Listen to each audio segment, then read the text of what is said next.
Dropping off the rental car before I go on my hike on Great Barrier Island. Can you see Omega Rent-A-Cars? I picked it up in downtown Auckland, dropped it off at the airport. I stayed at the Hilton, not even a kilometer away, so not even like just a little over half a mile away. Very convenient. Off on my next adventure. There ain't nobody gonna do it for you. Got to mind your own.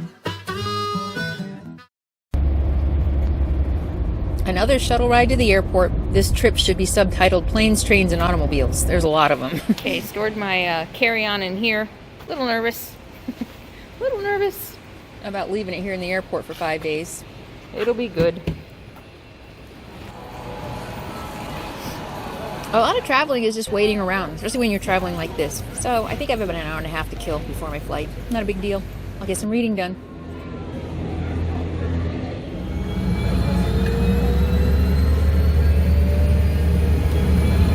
Here we go in our tiny plane. Great Barrier Island.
Yes.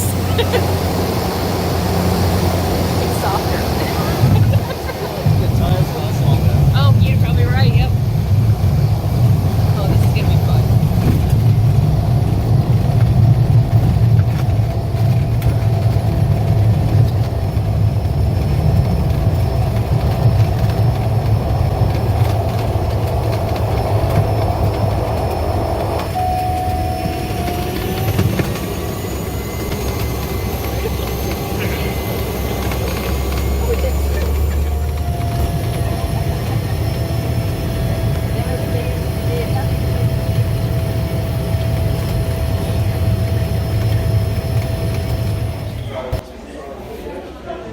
Well, this is my kind of jumping off point. I hike everywhere from here now that I'm on the island. This is the plane that I came in on.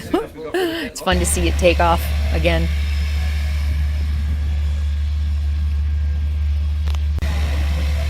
We weren't allowed to take any video on the tarmac on the other side, so I couldn't get it coming.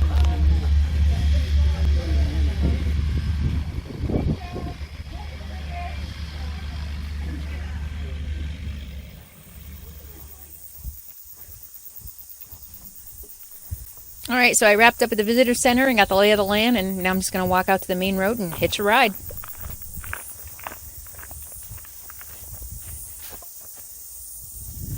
So I'm walking to the beginning of the track and where I booked my camp for the night at what's called the Green Campground. GPS signal lost. And it was 9:40 3.8 kilometers. It's like 6 miles.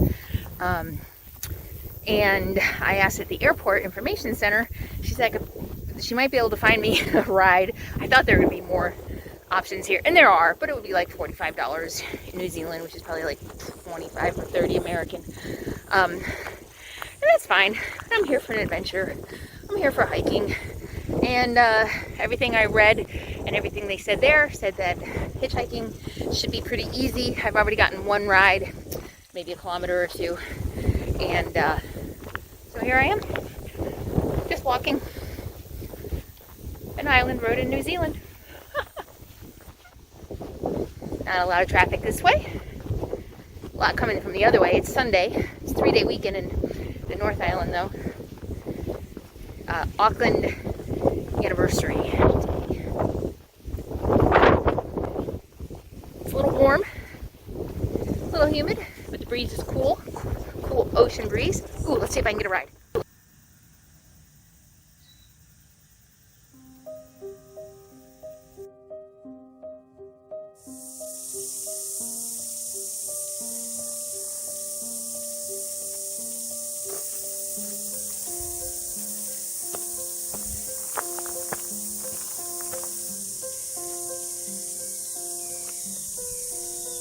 This beautiful giant is called, I think it's the Aotea tree. This is what the young man who camped with me told me about. It's also known as the Christmas tree because of its beautiful red flowers that bloom at Christmas, which is summer here.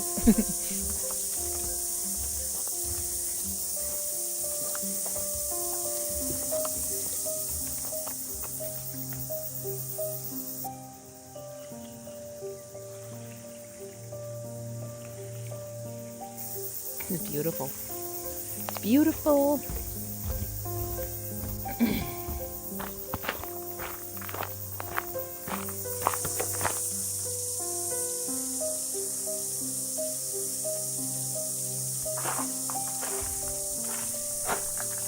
This is interesting. The campsites here are very well equipped. Sink and a work table and all kinds of cool stuff. Water. Well, it's my first morning, my first morning on Great Barrier Island. I'm packing up and getting ready for the Aotea walking track, tramping as they call it. I had to reserve huts. They don't allow you to just go camp anywhere in New Zealand for preservation and conservation of their resources, their wildlife, and their plantation and everything here. So hiking to a hut today, and there's a formal track. They call trails here tracks. It's kind of been a little bit to get used to. It's like the green track goes to the green campground, and it kind of like, I don't know, track sounds like something more formal than a trail, but it's just trails. So this is the map on Great Barrier Island. And luckily, when I was coming in yesterday from the road, I met a woman who was leaving with a backpack, and she is, in addition to an avid hiker, she's also a hiking guide.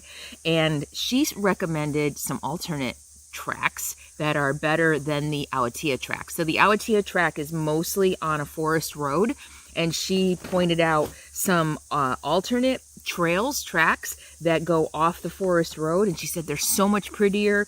One goes along a river. So I'm going to do that today. And instead, because in addition to, I don't want to walk on a forest road all day. So in addition to getting off a forest road and getting on a real trail, it might even be a little more secluded.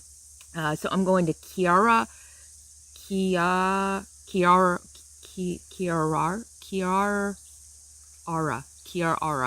Hut tonight. I made a reservation. And so it's Monday. I got here yesterday on a tiny little plane. That in itself was an adventure, and met some locals. I love New Zealand locals. Every age. A guy just left that camped here with me last night, younger guy, and they love telling me about their country. They love telling me about the history, about the trees and the wildlife, and it's just been really fun getting to know the Kiwis. Very friendly people. And so we'll see, getting here yesterday on the small plane, it took 3 hitches for me to get to the campground. The last hitch was from local police in Hawaiian shirts. It was their day off, but they were on call and they stopped to pick me up and they brought me straight to the campground. It was kind of hard to get to. I didn't have a, I thought I could get a map here, a decent map of both roads and trails, and I couldn't. And so a couple of my hitches, I ended up going back and forth before I finally found the right way. It's a small island.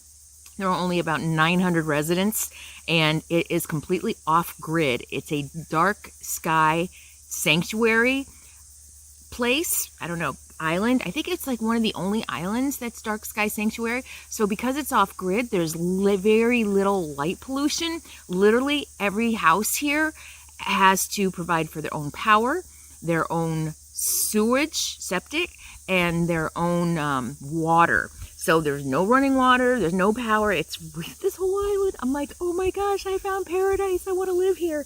And I sat next to a local couple on the plane on the way over, and got to hear all about living here. Part of the year they live here. So very cool stuff.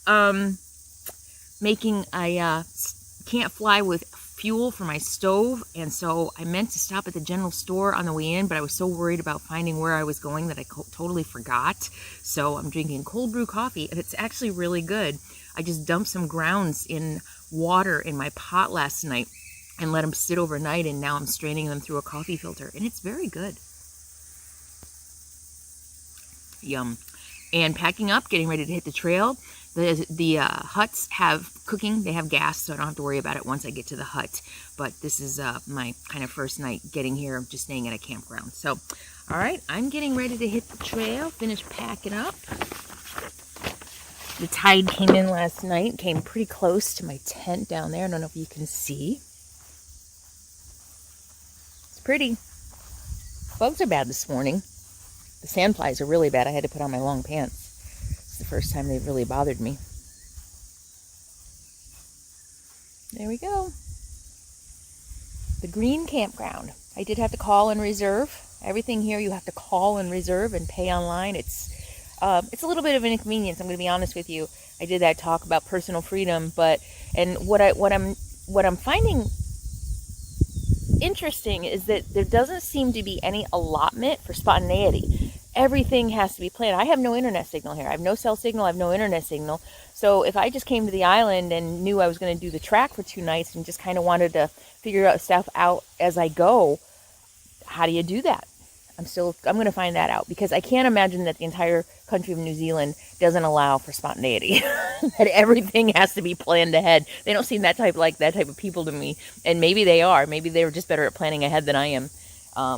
But you know me, I don't like to plan. I like to just kind of show up and see what happens. And I did book this the night before I got here, but I have 2 nights after my trek that I don't know yet. I don't have any plans for. So, you know, this is how I travel. You get to, I make a reservation, you know, the first night here, kind of get a lay of the land, and then figure out from there where I'm going to go, what I'm going to do, how things work, what the rules and regulations and laws are. And yeah, usually my lack of planning doesn't matter. It's not an issue. We'll see if it's an issue here. We'll see. Yesterday, I walked over there. There's a little store over there to try to find fuel. And the tide was so low, I could almost walk across it, but it was pretty muddy.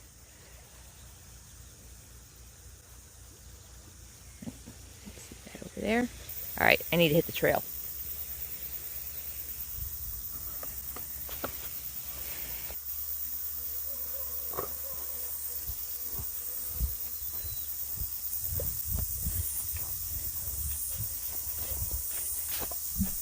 You ready to explore the bush of Great Barrier Island with me?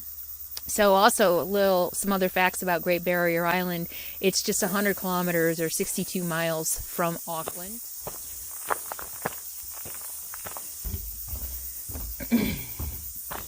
Only an area of 285 square kilometers or 110 square miles, and it's the 6th largest island in New Zealand. How cool hell is this? I'm backpacking in New Zealand.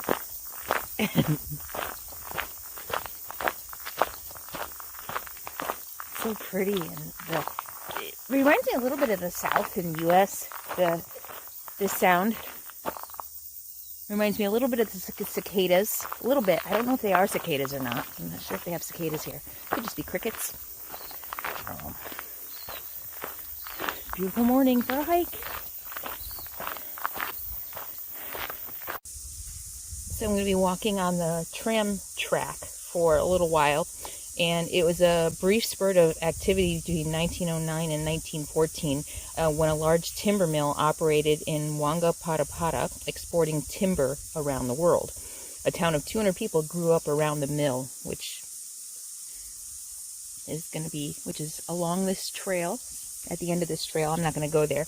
But when logging, which are the trees they're trying to protect now, logging resumed in Aotea, Great Barrier Island, from the 20s to 1941, the timber was rafted together and towed to the Quarry Timber Company in Auckland. A network of tramways was built between 1925 and 35 to help transport timber to Wangaparaoa.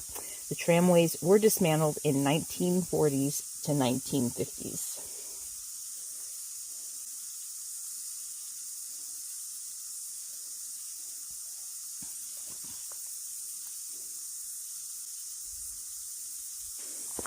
And this trail is the tramway trail that the tram used to run on. That's why it's like just a gentle slope. But I'm going to cut off here up to the left pretty soon. Get off this trail.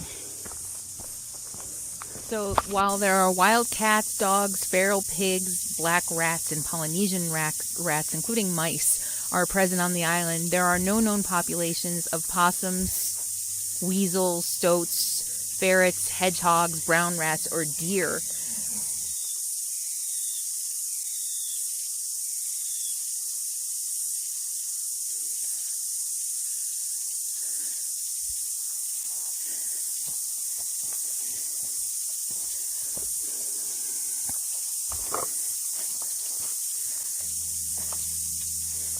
So it's a pretty safe haven for most native bird and plant populations.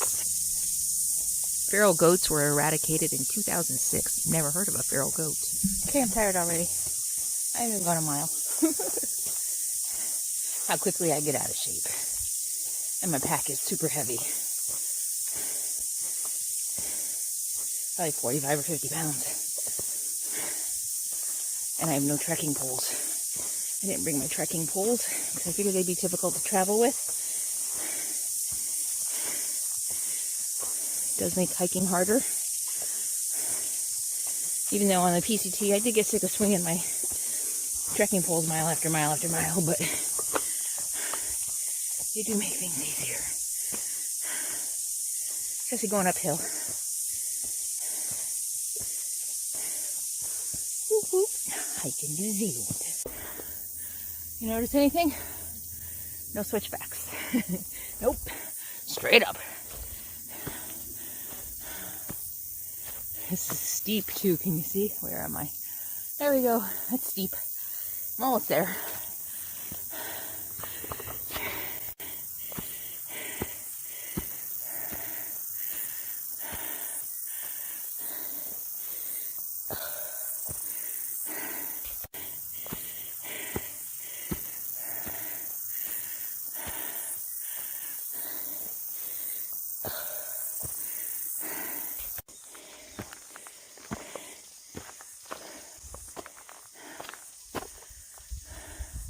And more steps. I'm getting a workout, that's for sure.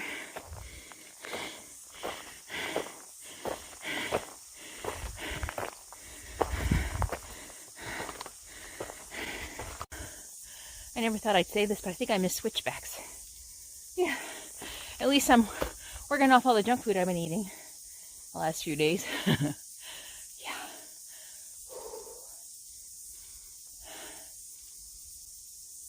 Glad I got out of the city. I wish you could smell the air. Sweet, fruity, damp. It's really humid. I brought my hiking shirts, my long sleeve, and you can roll them up and button them, and my hat, all the stuff I had on the PCT so that I wouldn't get sunburned. But just like the PCT, I've got a green tunnel, so sunburn's not really an issue. Now I'm kind of wishing I'd packed something a little cooler, although these hiking shirts, they're moisture wicking and odor wicking and all that stuff, so they're really not too bad, but it just feels like a layer that I would rather not have right now. But not a big deal. Not a big deal. At least while I'm hiking, I don't have to worry about the sun, which is nice because the sun is super hot.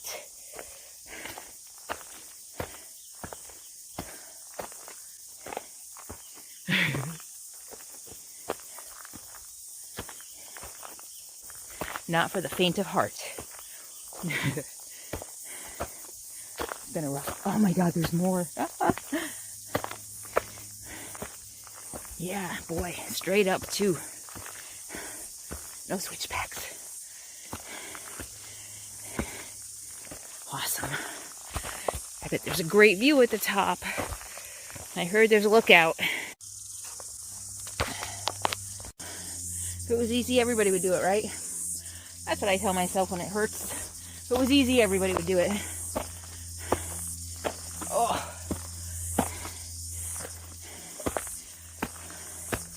Nah. I never take the easy way. And by taking my way instead of the easy way, I get to show you parts of New Zealand you may not otherwise see. I don't know if I've ever seen a video. I'm sure there's videos out there. I don't watch a lot of YouTube, but I don't think I've ever seen a video of the Aotea Track. I was in my research, I kept running across videos, and maybe I have seen titles. I don't watch, like I said, I don't have the patience to watch other people do it. I'm like, I want to come out and do it myself. But so when in my research, there were YouTube videos of the different tracks, but I didn't want to ruin it. I didn't want to watch the videos. So I may have run across a title of the Aotea Track and just didn't watch it. But then again, I'm not on the Aotea Track right now. I'm on the Whithey trail. But yeah, by going off the beaten path, literally, well, and up the beaten step, I get to show you stuff that you've probably never seen before. And you know, anybody can do Auckland and the Sky Tower and the national parks and the, you know, museums. Maybe someday I'll come back and do the museums. But I can show you stuff you've never seen before. All right. I don't see steps in my foreseeable future. Thanks for helping me take my mind off that climb. Hate to be the person that had to carry that up here.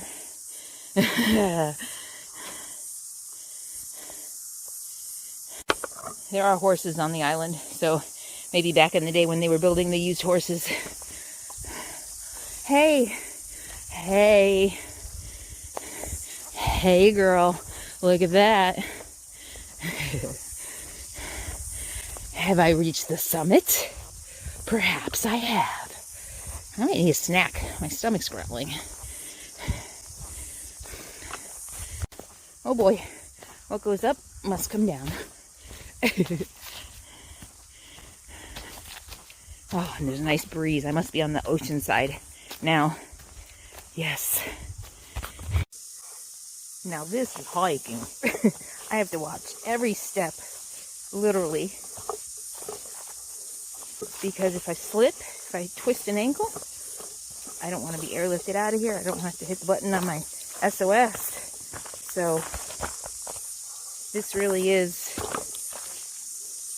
pay attention, take your time, watch every step.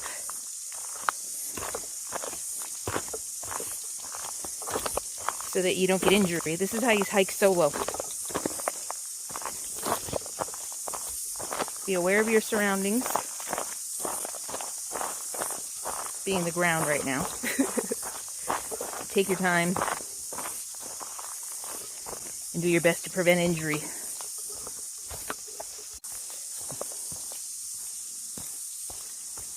This is steep. Okay, I'm going to leave you here for now and save what I called the tourist trail for next time. You're not going to want to miss this. The lady who told me to do this trail, I don't know what she was thinking. Wait till you see this trail. So be sure to subscribe if you haven't already. I hope you enjoyed another day in New Zealand with me. So much more to come. Adventure, excitement, fun. All right, I'll see you next time. In the meantime, be happy, be free, and be kind.